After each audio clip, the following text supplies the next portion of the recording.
उत्तराखंड का रजत जयंती उत्सव पूरे प्रदेश में बड़े धूमधाम से मनाया जा रहा है। मुख्यमंत्री पुष्कर सिंह धामी ने गुरुवार को हल्द्वानी, देहरादून और रामनगर में आयोजित 3 कार्यक्रमों में हिस्सा लिया, जहां उन्होंने वीरों का सम्मान किया और सैनिकों का मनोबल बढ़ाया।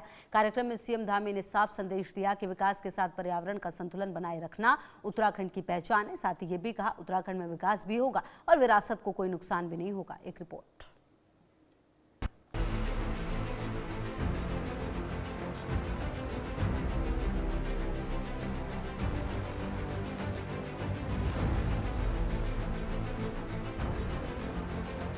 उत्तराखंड का रजत जयंती उत्सव बन रहा जन जन का उत्सव। वीरांगनाओं और बलिदानियों का सम्मान, सीएम धामी ने बढ़ाया सैनिकों का मनोबल।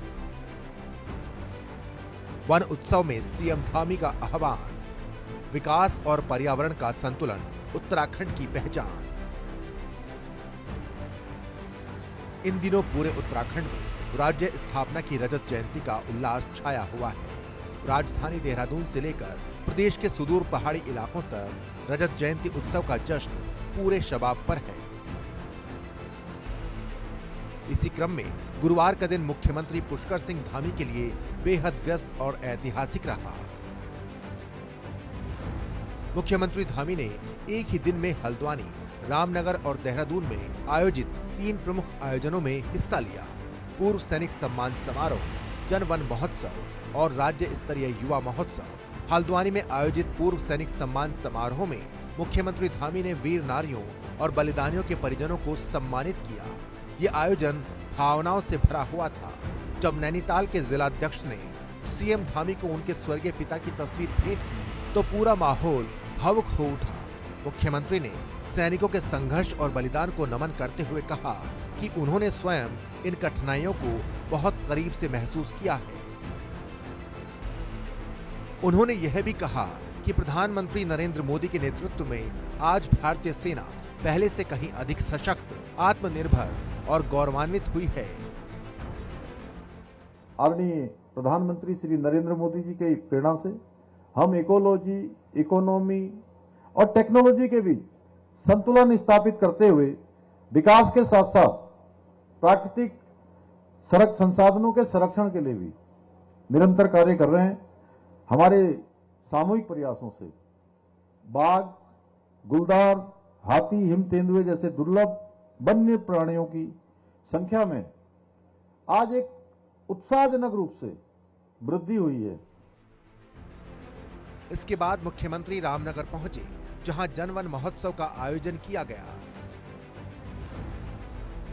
मुख्यमंत्री ने विभिन्न विभागों के स्टॉल्स और छात्रों द्वारा तैयार किए गए पोस्टर्स का अवलोकन किया।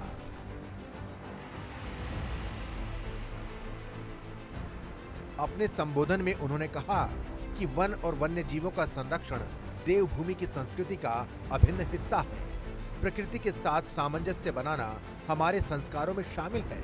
हमारे पूर्वजों ने सदैव मानव और प्रकृति के सह अस्तित्व की भावना को पोषित किया है। मुख्यमंत्री ने पर्यटकों से अपील की कि वे जंगल सफारी या धार्मिक स्थलों पर जाते समय स्वच्छता का विशेष ध्यान रखें, क्योंकि ये छोटा सा कदम पर्यावरण संरक्षण की दिशा में एक बड़ा योगदान साबित होगा। प्रकृति का नुकसान न हो, प्रकृति का किसी प्रकार से हानि न हो, वन विभाग को आधुनिक तकनीकी जैसे GPS tracking, drone surveillance, dog squads और जीपीएस की सुविधा दी जा रही है, ताकि वन्य जीवों की निगरानी और सुरक्षा के साथ ही उनकी गश्त भी बेहतर ढंग से हो सके। उनको वन विभाग की सुरक्षा करने में किसी प्रकार की अधिक बाधाओं का सामना न करना पड़े, उनको भी सरलता प्राप्त हो। स्थानीय लोगों के लिए आजीविका के नए अवसर पैदा किए जा रहे हैं, ताकि वो जंगलों और की रक्षा और वन्य जीवों की सुरक्षा में भी सक्रिय भागीदार बन सके। देहरादून में आयोजित राज्य स्तरीय युवा महोत्सव में मुख्यमंत्री धामी का जोशीले नारों और उत्साहपूर्ण स्वागत के साथ आगमन हुआ। उनके संबोधन ने युवाओं में जोश और आत्मविश्वास भर दिया। मुख्यमंत्री ने इस अवसर पर नकल रोधी कानून के प्रभावी क्रियान्वयन और युवाओं के लिए चलाई जा रही विभिन्न योजनाओं का उल्लेख किया। उन्होंने कहा कि उत्तराखंड का भविष्य युवाओं के हाथों में है और सरकार सशक्त बनाने के लिए निरंतर कार्य कर रही है। इस अवसर पर सीएम धामी ने राज्यसभा सांसद नरेश बंसल के साथ साइकिलिंग कर फिट इंडिया का संदेश भी दिया। इन तीनों आयोजनों ने न केवल प्रदेश में रजत जयंती उत्सव की चमक बढ़ाई, बल्कि उत्तराखंड की नई दिशा और ध्येय को भी रेखांकित किया, जहां विकास और विरासत, परंपरा और प्रगति, संवेदनशीलता और सशक्तिकरण एक साथ कदम ताल कर रहे हैं। मुख्यमंत्री धामी ने स्पष्ट संदेश दिया कि उत्तराखंड में विकास भी होगा और विरासत भी बचेगी। Bureau report, India news.